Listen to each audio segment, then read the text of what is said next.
So recently, obviously, the issue of drug abuse, addiction has been on the front burner. Many have been talking about how we can stop, especially our youngsters. It's always like the easiest pastime for these young teenagers. You know, they go out, you want your children to be independent, but yes, you're still worried about them getting into illicit drugs. And then trafficking. You know, although the Ekwe story is not about, well, they're still investigating. But the conversations around trafficking, organ trafficking, drug trafficking, all these conversations keep coming up when you hear these kind of things. So, and I just saw a story that I think was YK that sent a video this morning of Morocco. I'm still waiting to confirm the story. But people that were stopped from entering the border into Spain, detained somewhere, injured somewhere, massacred. And these are all the conversations that come up in times like this. Trafficking, moving people legally to different countries illegally. So would really like to hear Mr. Babafemi's perspective on the board. What are your own thoughts? I'm still, I am shocked that people still fall for help me carry this thing abroad. I'm shocked that people still fall for it. And people still think that there's a high way of packaging these drugs that you ingest it and nobody will detect it. Like, they've caught people. We read it in the papers all the time, and they'll be like, they just told me I should just help them carry this package. And, like, you know it is drugs, but they convinced you that they have a superior way of packaging it, that it will go undetected, and they are offering you money not for you to put your life at risk, you know, and people still fall for it because they are just so desperate for money. And they also fall for you can make you rich when you travel abroad. Follow me. Somebody can come and meet someone and say, okay, your son would become I'll do papers for them. I don't know why we still fall for these things, because sometimes we don't just want to dig down and do the hard work. We want a shortcut. We want to get from, oh, I don't have any money, just, I'll give you visa. Just carry this thing and go. And the next time you come back, you're a millionaire. We just want that shortcut. And that's, sometimes I get tired of discussing it. I feel like we've said this thing so many times. It should be obvious to everyone that don't do it. Don't carry drugs. Don't do drugs. We saw the two couple naked walking. They said they did something called Colorado. People are actually dying from that thing. There's someone, we were having a conversation, and Percy said his friend has a major injury on his head. Because when they smoke that thing and they do too much, they just keep hitting their head. He was hitting his head on the wall till there was major blood. People were now holding him back.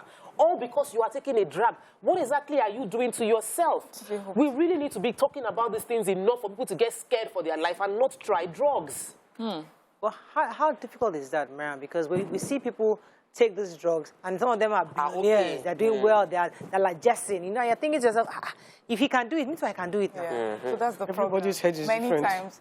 Many times when people hear about drugs the first time, is the glamorized story about it. Oh, it's for artists and the creatives. That's what they need. And when they do it, everything comes rushing to their brain. So those sort of things are what they find, that's what first attracts people. Then they find themselves doing it, and then you're addicted. And the side effects or the negative effects of that drug taking now hits you. And at that point, you're addicted. You're gone too far into this habit. But you know, that taking of that drug is one thing. My own is I'm really concerned for NDLEA and the fact that I know it's a success story constantly when we see the raids that they do, the arrests that they make. But I'm saying it must be so widespread, so mainstream, so endemic that it's something you're able to make arrests every day, meaning that it's just everywhere. And I would, if we can get the spokesperson back, I hope, you know, that they're getting all the support that they need to fight this war, because I just feel that it may be overwhelming. Like, who do you trust? Who is it that is doing it? And all the people that are involved, especially at the high level, the cabals, what do you call them, that bring them in large quantities.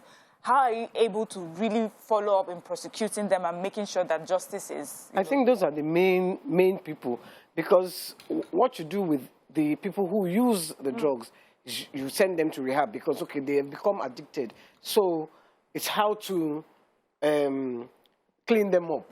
But it's the sellers, the main, the cabal, or the drug barons. They call them the barons. Hey, those are the people, because those are the dangerous people. Those are the people that when you cross them, they kill you. Those are the people that they control. I mean, can you remember, I think about a month ago, there was this guy, businessman, who was arrested by NDLEA in Abuja. Yes. And he has this huge network. He's a pharmaceutical. Yes. And he has this long CV. He's been in business for so long, but and allegedly, doing, yes. Allegedly, yes, is selling these illicit drugs. Tramadol. There's another one, Rufinol or something. Yes. You know, and it's like an epidemic in our society. Absolutely. Now. Yes, it is. I'd really like to go on a break because it's important for the reason why we're having this conversation is because we want to get an update from the NDLEA on what they're doing, especially to commemorate the the day on Sunday against drug abuse and drug trafficking. I would like to go on a quick break. When we come back, hopefully we'll have our guests join us. Stay with us. We'll be right back.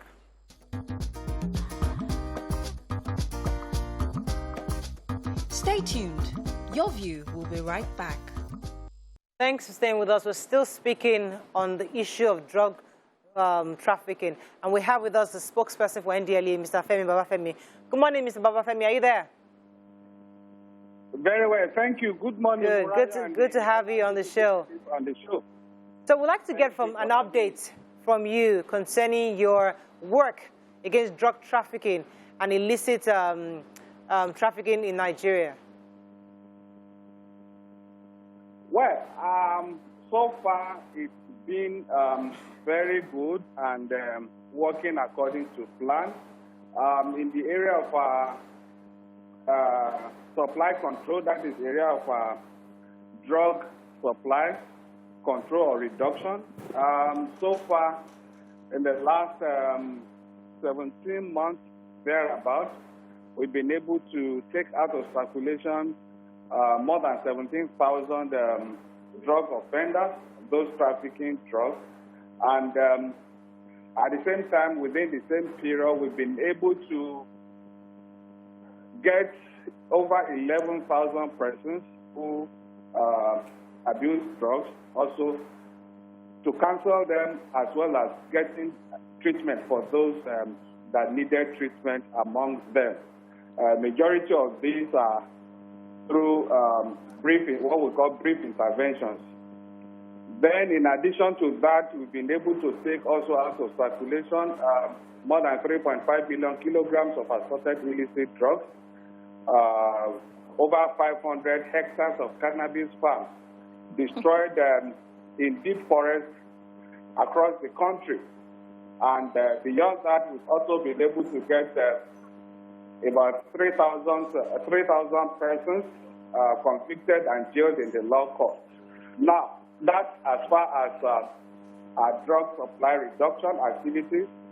Now, coming to the drug demand reduction, which borders on advocacy, getting help for the sick, that is those who abuse drugs, as well as preventive measures. We've also given a good account of ourselves in this regard, and we're actually upping the game at the moment through various initiatives and interventions, starting with the War Against Drug Abuse, WADA, that was launched in Abuja by President Buhari in exactly this time last year, which was actually meant to mobilize Nigerians to buy in and take ownership of the war against drug abuse, and we're seeing the results of that.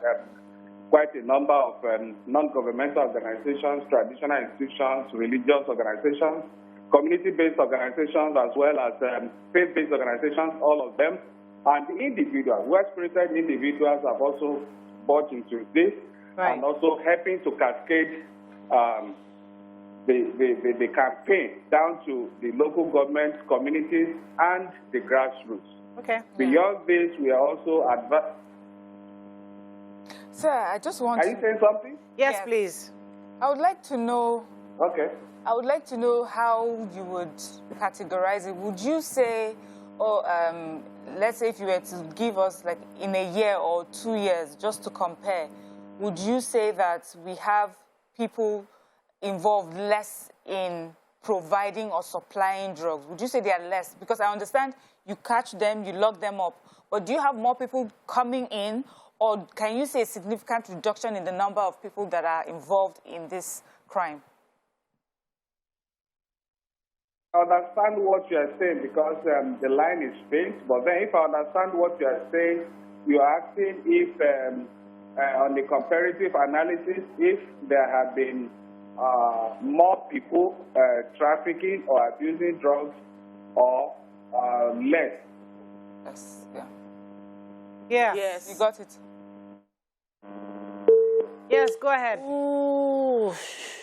We lost that call. We're having network issues. Yeah. Hopefully we can reach him back. So I read just a few days ago, I think it was on the 21st of June, I took the story in the papers about the forthcoming sensitization training on drugs prevention, treatment and care for governors' wives to let the wives support the effort, because while many governors' wives, first ladies, have their pet projects, and including drugs awareness and including a drive for drug reduction in consumption might help a lot.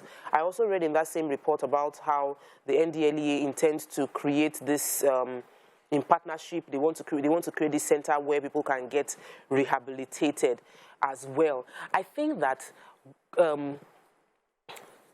there's a push and pull.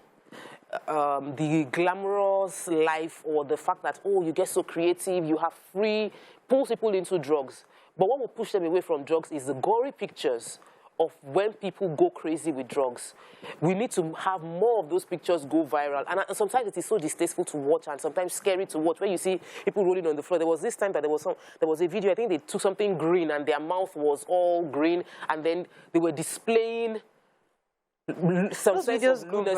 I think we need to have more of those videos being publicized so that we can then show children, this can happen to you. You might think you have capacity. You can look at yourself and your friend does it, and you do it, and you go crazy, and your friend is still sane. Because we need to let these children know that it doesn't work. You know, it really doesn't work. Really, because they are the ones taking these things, the young ones. A lot of those young ones are taking it. I wonder, when you say you lock them up where? Is it the same prisons that we don't have enough? No, so no. They don't bring, lock up the people using. So, okay, I'm told he's back. Mr. Babafemi, are you there? Hello? Hello, sir. We're having some really network. We really need him to answer Mariam's question. Hello, sir. Are you there? Okay, so we might have to just find another time to bring him on. Unfortunately, we have to wrap up on this. Waiki, your final words on this. Let me wrap up. I was just, because I dread that the Yoga of NDLEA, he's fighting for more institutions where you can take the kids to into rehab. And that is where he says we need at least 3 per state. And I kind of agree with that, you know, once you are hooked, you need rehab to, most people need to, once they're hooked on these drugs. So there are rehab centers, you know, just that some of them are not very well known. They're expensive, and the private. And I think one of the complaints NDLEA is saying that even though there are others, but they are not well equipped to do the job properly. I heard of somebody, I don't know, the teenager was taken to a rehab center somewhere in the outskirts of Lagos, and the person is still there, but he's getting better. So there are places, just that maybe they're not well known. So they say there are just a few that they can sort of put their stamp of approval I think on. 11. I know we have like a traditional way of doing this where they almost abuse them physically, you know, and all that, and tie them up and that's wrong. So, yes.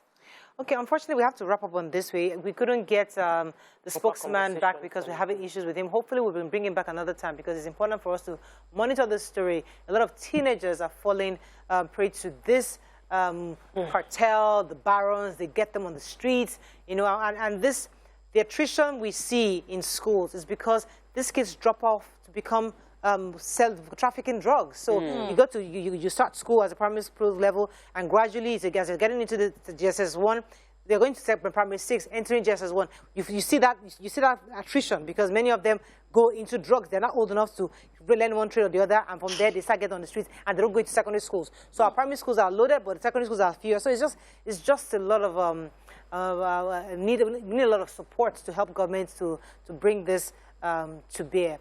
Let's go on a break now. When we come back, we move on to another topic or bring in another guest. Stay with us. We'll be right back.